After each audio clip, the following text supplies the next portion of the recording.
Hello, model railroaders. John back with the 16 by 8 river layout.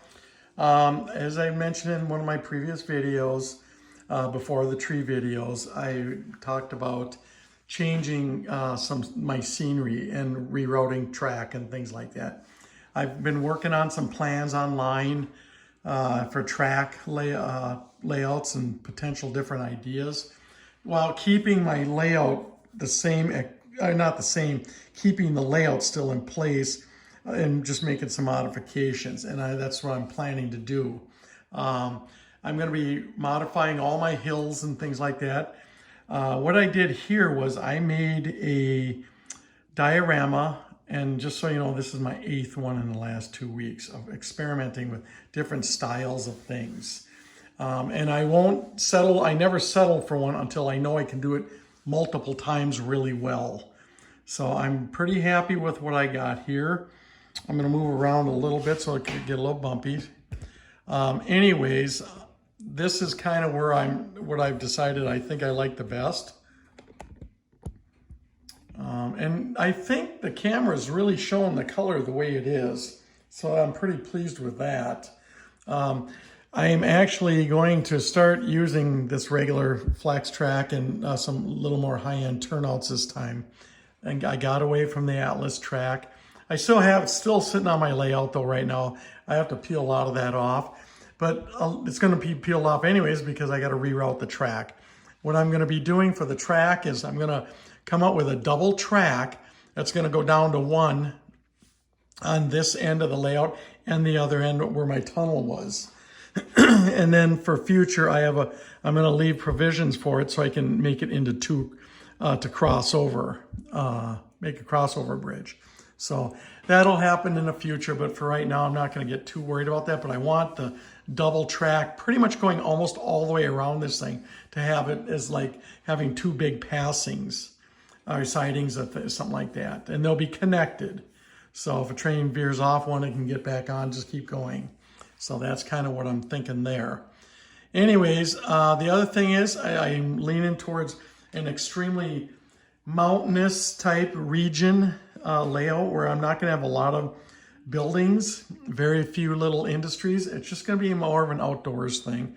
That's really my favorite thing, is just the landscape stuff. So it may look boring to some people, but the train is going to go in and out of a lot of mountains and hills and waterways and things like that. And my waterways are going to be triple the size of what I had on what you guys are used to seeing. So I plan on doing a lot with water. So, and that current river I have on this side that's in that turnaround area, that's going to be expanded quite a bit. And just a note, that turnaround is gone. I took just that part of it off that stuck out. So that's where the train track's going to become a double track right there and come down to this point here. That's why I added this 5-foot section back on. So anyways, that's kind of what I've been working on. This particular deal, what I made here, I'll explain to you quick. It's just pink foam again, as usual. And I I knew about it. I just never used it. My rock is made out of, gosh, what is that stuff again? Sculptamold. And it's shaped, I just kind of patted it down myself with my brush and then let it sit. And once it started to slightly harden, I took a paintbrush and scraped it to give it some kind of rock texture. And same thing back there. Same thing. And then I pulled it off the hills a little bit to give it a little curl over. And I think that came out super, super good. Very, very happy with that. And then I painted it with tan, a little bit of brownish red, and a little bit of white to give it a little bit of highlight. Actually, the white was more white yellow, and I just dry brushed that on. So I watch people do that online. I think the rock color is perfect for what I'm doing. In my pictures, you're going to see it, and it's going to look dark brown. I don't know why I did that. I think it's because the Sculptamold was white. So it just made it look that much darker. But this is the color it is. And I do believe this video is showing the colors very accurately. So, but this is kind of where I'm at, and I'm really thinking this is what I want to do. Other than figuring out the backdrop, you know, I'm freehand painting that, and I've been practicing that, and I'm basically quite terrible at that at this point, but that will get better. And you guys probably know me. I'm somebody that when I say I'm going to do something, I usually do it and I get it done. So that's what this is going to be, and I will get that done too. It's going to be slow, and I am going to say this, and I know a lot of you guys will say, you build things very fast, you really kind of rush it, and I do, but I have to really go slow on redoing this thing, because this kind of scenery is not something that you can do, you know, a whole layout in just 2 days. It's going to take me, oh, I don't know. It could take just the scenery. Once I even have the track path planned, I could say the scenery could take me 6 months alone. The trees I've been working on trees just frantically, not literally frantically, but consistently, a couple hours a day. I've got 350 of these things made. They're just flocked, and they are not flocked, I meant, and they're just in their bare state. I'm going to show you this kind of thing right here. So these are really coming out good for me. I really got this down to a system now to make these things. So I think they're going to be good. So we're going to just put this one back in the foam.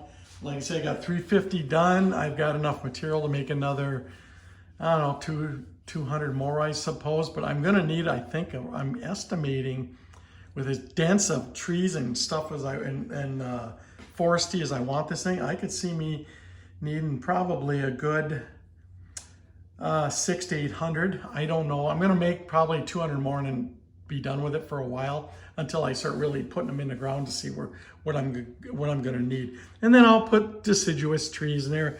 I'll be making some small oaks, some aspen trees, I'd like to try some of these, the white trees, gosh, I can't even think of the name of the darn things. But I'd like to try some of those too, birch trees, sorry. And things like that, just to give the layout a little different color. I like spring green, so all my stuff's gonna be yellows or light greens. Kind of like this static grass I use here is a very, very light yellow. I think it's actually called dry grass. So, but that's kind of what the look I want. Now, the whole layout won't be this exact thing. Some areas are going to be more dense with just thicker grass and taller grass. Kind of like some of the areas I currently have on the layout that if you've watched the videos, you would have saw. And then there's going to be a lot of areas, or a good part of the area, especially around the waterways, that are just going to be rocky slopes like this with sand at the base of them, with a little bit of dirt and specks and stuff in there, and a lot of gravel at the waterways, not just different types of gravel. But I've got a couple of really neat bridges that I want to build. So all this is going to take time to do.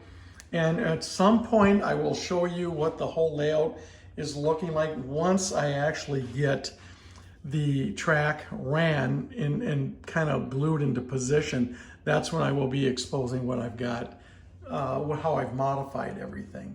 So it was not a tear down by no means. I've still got all the tables are here, the hills, my hills are here. They're all going to be used. They're just going to be covered, so they probably won't look the same. They're going to be recovered in a lot of this kind of stuff. The slopes on the tops will be the same. It'll still have the same, all that'll still resemble what it was. It's not going to be golf course green anymore. It's going to be a mixture of just very wild, earthy kind of a texture like that. So, but this is kind of where I'm going to keep it. I like this, and I think this is going to be great. At the end of this video, there's going to be a ton of pictures of some little close-ups of this thing. I think it's kind of worth your while to check it out. And like I say, I'm going to make one more diorama. I may or may not do a video on it, but I'll probably post pictures for sure. And I'm not going to post pictures of the other ones that I made because my first couple were massive failures. even maybe the third one was too. And I actually almost said to heck with it, just keep my layout the way it was, because this trying to come up with terrain ideas and things like that, to me it gets stressful. So, but anyways, that's what I got, guys and girls, and I hope you guys like it, and I just think that it's going to be really cool. So thanks for watching, and send me comments if you want to. Thanks.